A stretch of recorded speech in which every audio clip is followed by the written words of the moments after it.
Yo, I feel like this information about a new medical diagnosis coming out with the Erin Patterson situation could explain a lot of what's going on with her, and we're going to talk about it in today's video. Hey, hey, hey, welcome to the Sofa Squad, sipping from the cup at hey.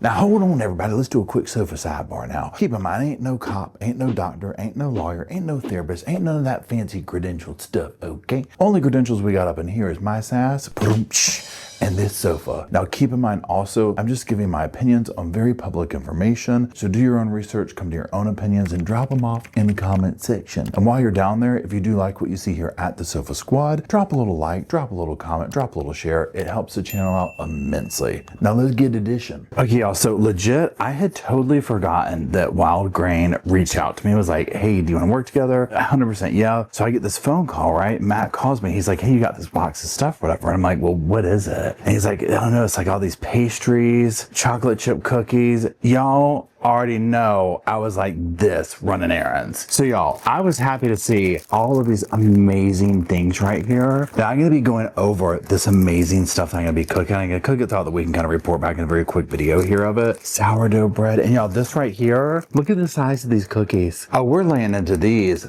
first. Also, getting these for breakfast. And another bonus is you get croissants for life. Look at how amazing they are in the package before they've even been cooked. So let's go ahead and let's throw some of this stuff in the oven and let's report back after this week, after I've tried all this stuff, and see what the verdict is. So you're probably wondering who's Wild Grain? Well, hold on a second, I'm gonna tell you, Sofa Squad. Wild Grain is the first ever bake from frozen subscription box that delivers sourdough breads, artisanal pastries, and fresh pastas right to your door. Now look, they work with small bakeries, pasta makers all around the country. They keep it real, they keep it wholesome, no shortcuts, just amazing carbs. Now let's just go over a few of the facts about them, okay? So first of all, you can build your own box of little joy, if you will. You can mix and match your favorites with new seasonal goodies that drop all the time. Limited edition treats, yeah, sign us up. Now also, they help out other people. I love this about them. Every order feeds more than just you. They're gonna donate 2 meals with every box to fight hunger. Good carbs equals good karma in this situation. Now also, their sourdough is amazing. That's my bread of choice. Wild Grain slow fermented breads are easier to digest, packed with nutrients, and may even help with blood sugar. Here's another huge thing. Freezer to feast in 25 minutes, okay? You toss it into the oven and boom, fresh sourdough, pasta, or pastries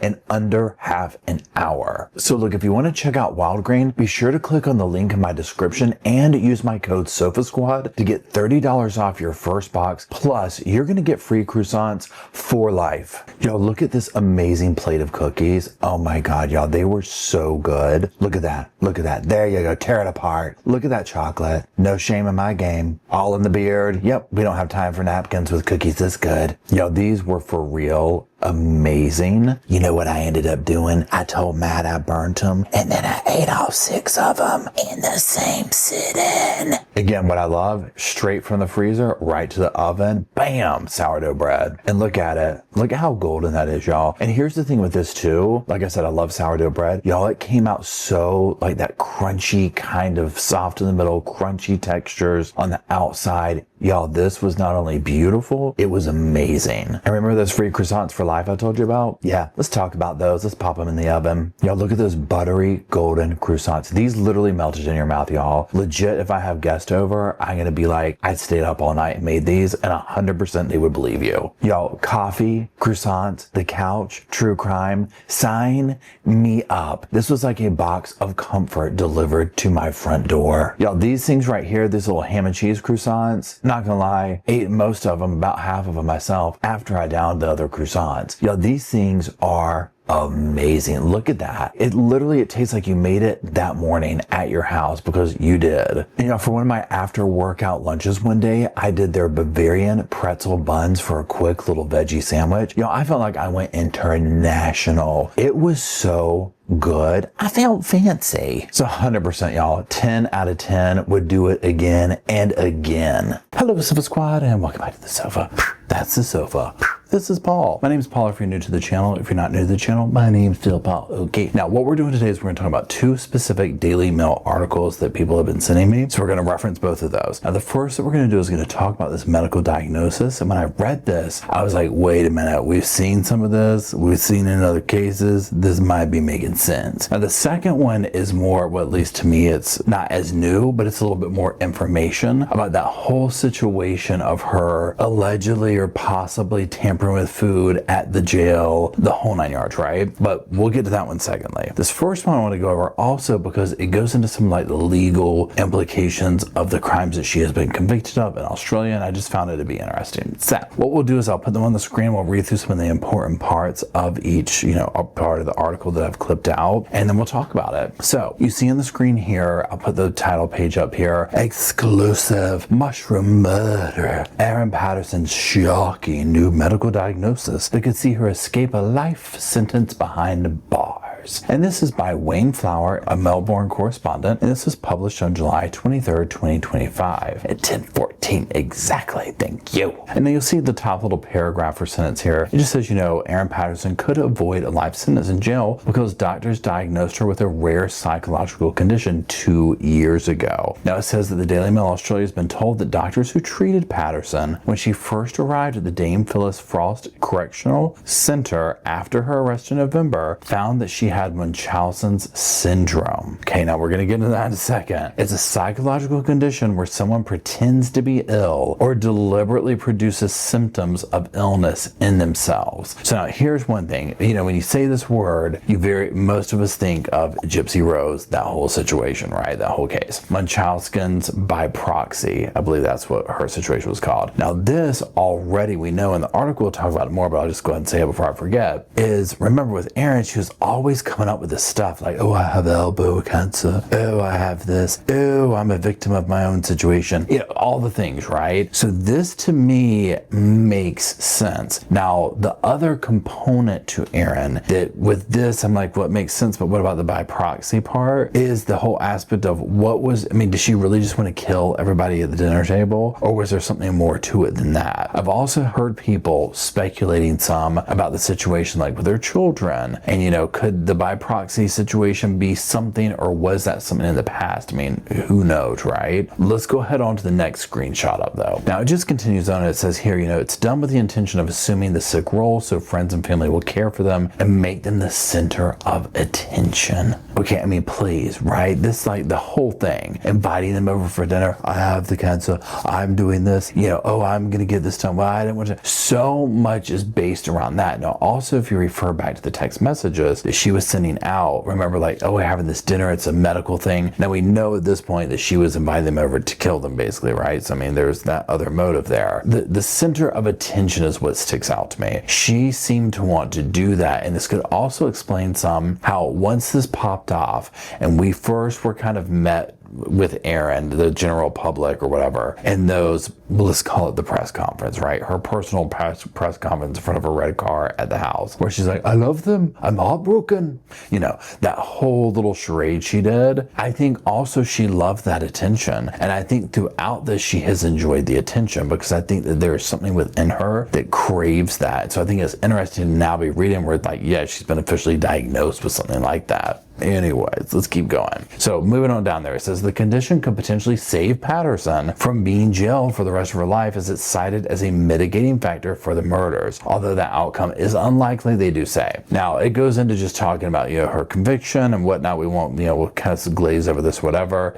Talks about her admitting to lying about being diagnosed with cancer in order to gain sympathy, so on and so forth. Now, this next one I put up here, this is just going back into the whole thing about the plea hearing. And it says a date for Patterson's pre-sentencing plea hearing is yet to be fixed, but is expected to take place sometime in August. So this is coming up here, right? Now, it says here, she had been defended by the top Melbourne barrister, Colin Mandy, and a plea hearing allows a convicted criminal to have submissions made on their behalf to try and mitigate a jail sentence. And it continues on saying that she does face the prospect of a life sentence without parole unless she can persuade Justice Christopher Beale that there's compelling reasons for her eventual release. Now, it does say that these reasons often revolve around remorse and an offender's insight into the crimes that led to their conviction. And then we see this play out true in America and whatnot and other places. The next thing we're going to read here. A person who pleads not guilty and goes to trial normally receives a more severe penalty than someone who spares their victims the burden of having to give evidence at trial. Often a medical explanation for one's offending can help mitigate a sentence. Such mental conditions, when accepted by the court, routinely earn violent offenders discounts on their sentences. Now, here's the whole thing too. We see this play out and whatnot, right? Where the offender, think Sarah Boone, think Erin Patterson, think, Daryl Brooks, all the ones we watch, they get the option for a plea deal. Look at Brian Koberger. He just took the life sentence, right? So when they go up against that, and it's like, yes, it saves the victims, whatever, and I'm sure, in some situations, victims, surviving victims, family members' input is put into these situations, right? But the court typically will throw the book at you because also you're making the court spend a lot of money, right? So when you go through the trial and you don't take a plea deal, now I'm not sitting here saying, everybody should just plea out, right? Because that's a whole issue in and of itself of the imbalance of powers that be in these situations, because in some cases where it works out good, you also have other situations where people do truly get railroaded, right? Or innocent people are put behind bars and whatnot. So, there's definitely a time and place for trials and whatnot. Specifically to Erin's case though, right? Where she was sitting here, no, we're going to trial. I'm innocent. I love them. Yeah. And then we, the public, were able to see the evidence that came out afterwards. And it was like, oh, whoa,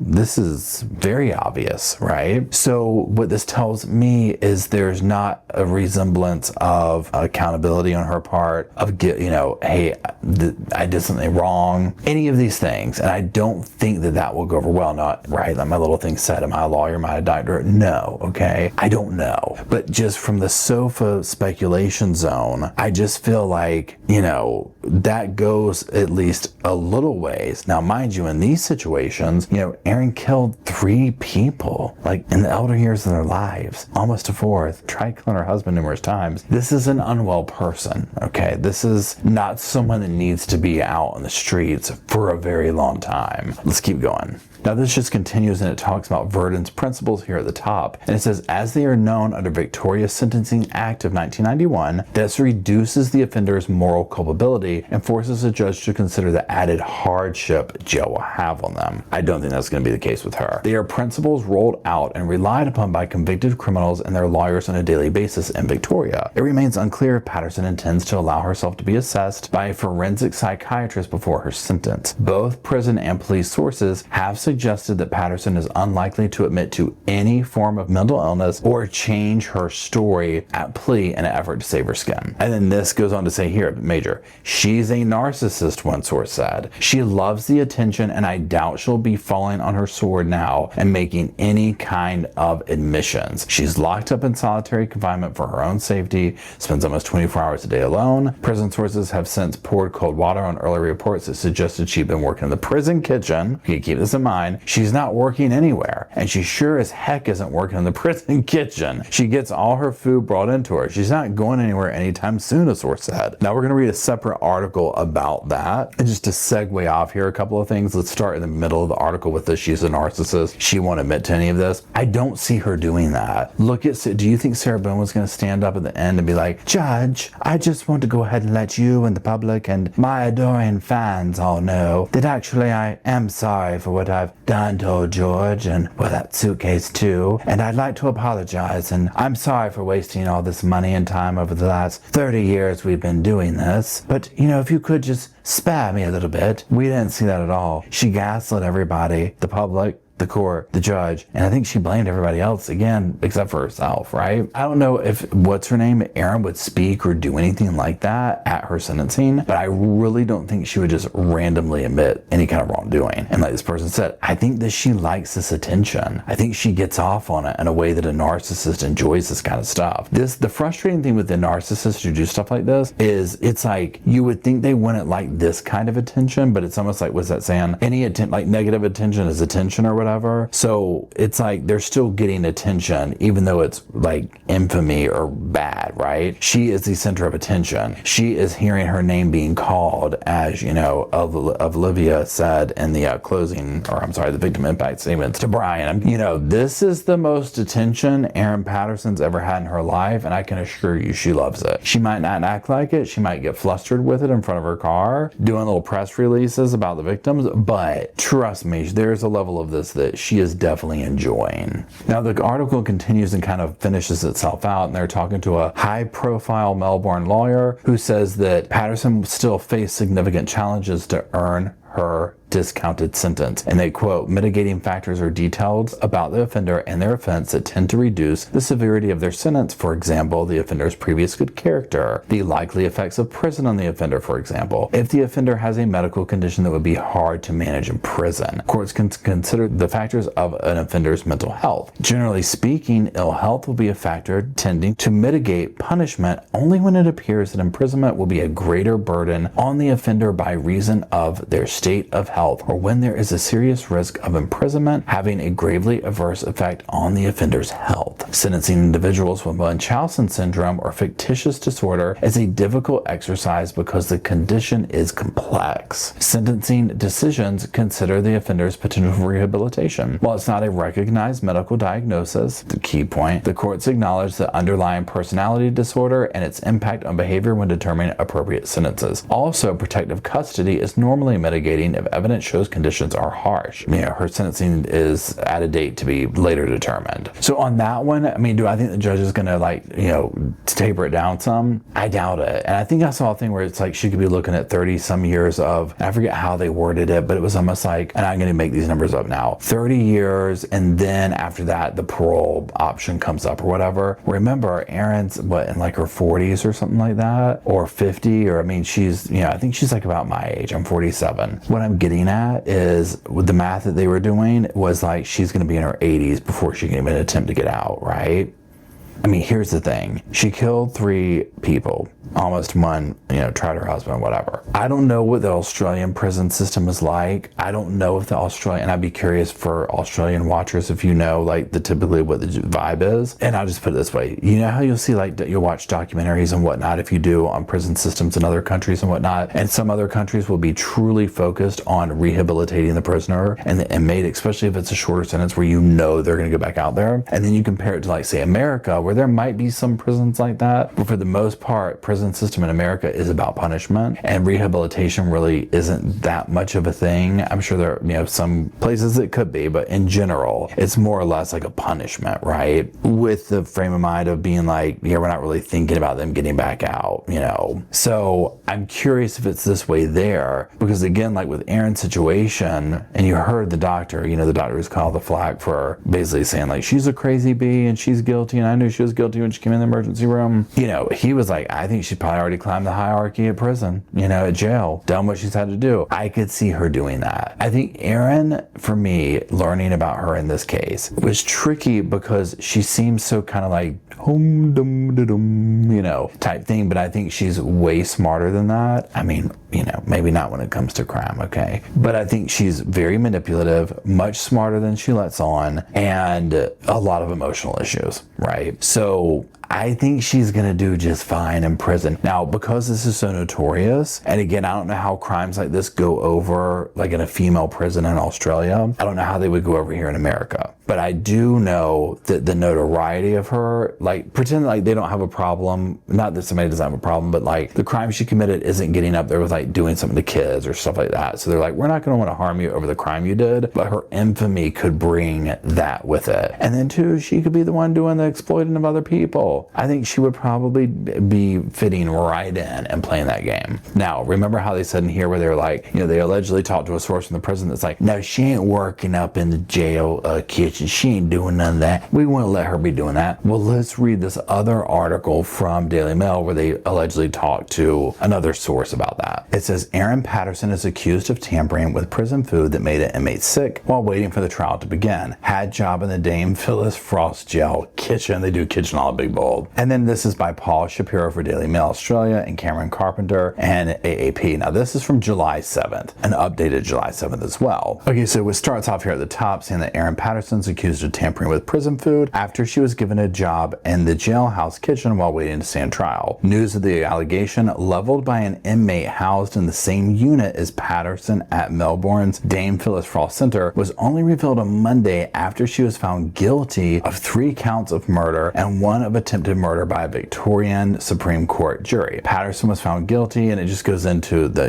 naming the victims and what she did and whatnot. So now the second page here is, it's talking about, where she's, going to be going to prison and all this type of stuff. Now, second thing down, it says, the Herald Sun newspaper reported that following a dispute with the notorious mushroom chef, a fellow prisoner became sick and pointed the finger at Patterson. A corrections Victoria source confirmed to Daily Mail Australia that Patterson had been given a job in the prison kitchen despite the nature of the allegations against her. However, a spokesperson for the Department of Justice and Community Safety Victoria said that there's no evidence to support there's been any contaminated food or suspected poisonings at Dame Phyllis Frost Center. Patterson's supporters also insisted that the prison poisoning allegation was baseless. Now, here's my thing on that. I remember when the article first came out and one of the videos I did, and I was asking people, and they're like, yeah, that's a little bit like, a kind of tabloid type thing or whatever. The way they're wording this here, this is what I think happened. Now, I do think it's interesting that it says a corrections Victoria source confirmed to Daily Mail. So allegedly they're saying here, a corrections person confirmed that, she was working in the kitchen. Now, in the other article, they're talking about, no, my gosh. Now, here's the thing. Pretend that you were this Dame Phyllis Frost Center and that you were like, come on, give her a chance. Let her get in their kitchen. Let her make some baked beans or something. What could go wrong? Okay.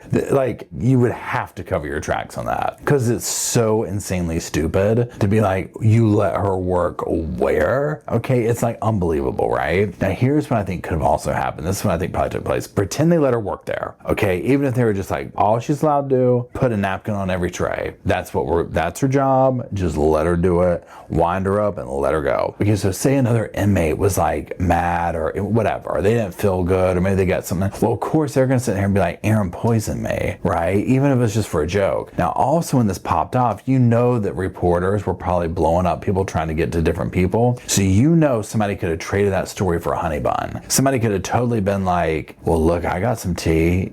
I got the tea. Do you got some honey buns? You got some soups? I don't know if honey buns are a thing over in Australia or not. Let me know in the comment section. I'd love to know. I love learning about what kind of different snacks are everywhere. Surely the soups are, right? Or maybe they have better stuff there. I don't know. In the prison systems and whatnot. Honey buns and soups are like the creme de la creme as far as commentary goes. So I feel like that's what happened with it. I feel like two things could be true at once. Maybe she had some little job. Who knows? Maybe her job was different, but one day they ran short, so the deputy was like, hey, help pass trays out. You see where I'm going with this? And so it just kind of did that. I think that they're saying that a corrections Victoria source confirmed. That's, hello. But it could have been somebody who was just looking for clout. I think the inmate being sick, I do think that's BS at this point. I think that somebody just made that up and probably got a free honey bun out of the reporters. So, who knows? I've been reading articles and stuff that a lot of you have been sending me, and thank you for doing so, keeping up with just how huge this case is there. And it's crazy, and I guess too, because we have, just with the court systems being so different, and over here in the States we get all this access to, we see the courts, we get their filings, we get this, we get that, and it's very locked down in Australia, and I can appreciate both methods, right? Because I see some pros and cons to each of them, and my hat goes off to the way the Australia courts keep it so locked down. They really are just look, to the T. But that being said, I just feel like watching this play out and seeing how big it's exploded versus over here where we've got Brian going on this week, we've got Lori Daybell, we've got it's almost like we have these cases constantly that just blow up in the media, and I think it's because we have so much access to them. Probably some of the same kind of what stuff goes off in Australia, and it's just been the last few years that we hear about some of these. I'm thinking of the cop who killed his boyfriend or husband or whatever that went down. Obviously Erin, cases like this that really just get out there. However, Erin's I mean, this is historic, right? I mean, this is like one of the cases that will mark the times. So I just find it utterly just that part fascinating. Obviously, we're going to keep following it. Obviously, we're not going to, I don't think that they are going to do the sentencing live. I feel like I've heard that they might, I don't know. But if they do, we'll stream it, of course, but we'll clearly be talking about it and whatnot. So that is it. I do appreciate you watching. Let me know, do you think my theory about the cook, her poisoning people at the jail, where do you think that is on the theory? Do you think that I'm right? Do you think I'm wrong? Whatever. And do you think that her Munchausen is going to get her off the case or reduce sentence whatsoever? I want to know down in the comment section below. While you're down there, if you could drop some little pillows and sofas off for Mr. Roscoe, in spirit, and Bo and Luke, and myself, and you, the Sofa Squad. So we'll have a place to sit and hang out and talk about this case, all the cases we talk about here at the Sofa Squad. And until we gather down there to do that, I'll see y'all soon. I just wanted to say thank you again for watching the whole video, and also thank you for being part of the Sofa Squad. Special thanks to all the Patreon members, channel members from both of my channels, everybody who likes, shares, subscribes, comments in the comment sections. It helps the channel out so much. Now, don't forget, I do have that other channel, the podcast channel. That's where we go live, we hang out, we talk. We have kind of sort of a schedule, but just be sure and check it out. I'll put it up here on the screen. And then, like I said in the beginning of the video, if you want to follow me and Roscoe on the Instagram, go on, check it out. It's right here on the screen again. But once again, thank you very much. I really appreciate you being part of the Sofa Squad, and I'll see you in the next video. Welcome to the Sofa Squad, sipping from the cup that hey, come laugh with the Sofa Squad. Can't roll my damn eyes hard enough.